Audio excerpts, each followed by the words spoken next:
33 9 693 693 70. Mokhtar, bonjour. Bonjour, monsieur Gomez. Vous êtes à Niamey. C'est exact. Voilà. Et vous privilégiez, vous, la solution militaire.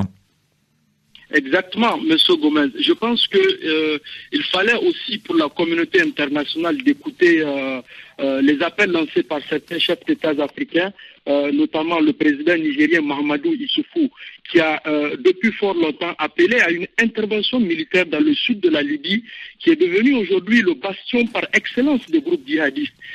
Personnellement, je suis favorable à une intervention, mais il faudrait que cette intervention viennent des autorités africaines, que ce soit une intervention sous l'égide de l'Union africaine, notamment en mettant en avant l'Algérie, le Tchad, le Niger, qui sont les voisins immédiats et qui sont les pays qui sont prêts à subir les conséquences immédiates de la déstabilisation du sud de la Libye. Mokhtar, vous dites aux problèmes africains, il faut des solutions africaines. Vous avez cité le Niger et le Tchad. Ce sont déjà deux pays qui sont déjà en guerre contre les islamistes de Boko Haram. Vous pensez que N'Djamena et Niamey ont les moyens maintenant de se lancer dans une autre guerre, cette fois-ci en Libye?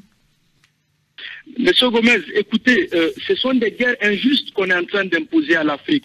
Aujourd'hui, les Libyens sont en train de fêter l'anniversaire le plus triste de l'histoire de la Jamaria. 4 ans après les interventions de l'OTAN, quels ont été les résultats? C'est l'anarchie, c'est le chaos, c'est la débandade partout. On n'a pas le choix. Les Africains sont obligés, dans une coalition militaire, de prendre en charge le destin du continent africain. Vous dites que c'est aux Africains. Moi, j'ai le souvenir du ministre nigérien de l'Intérieur, donc de votre ministre de l'Intérieur, qui disait que les puissances qui étaient intervenues en Libye pour renverser Kadhafi devaient faire le service après-vente. Donc c'est à l'Occident, finalement, aujourd'hui, d'essayer de régler ce problème. Mais oui, c'est vrai. Hassoumi Massaoudou l'a dit, le président Issoufou l'a également répété à plusieurs sommets internationaux. Il faut faire le service après-vente. Mais, M. Gomez, regardez de par l'histoire, partout où les coalitions internationales ont intervenu, est-ce qu'elles ont pu apporter une solution aux crises? Nous avons le cas de la Somalie, le cas de l'Irak, le cas de l'Afghanistan. Partout là où il y a eu des interventions internationales, on n'a pas pu résoudre définitivement ces crises. Je pense qu'il est temps aujourd'hui pour l'Union africaine et les chefs d'État africains de prendre en charge le destin du continent africain.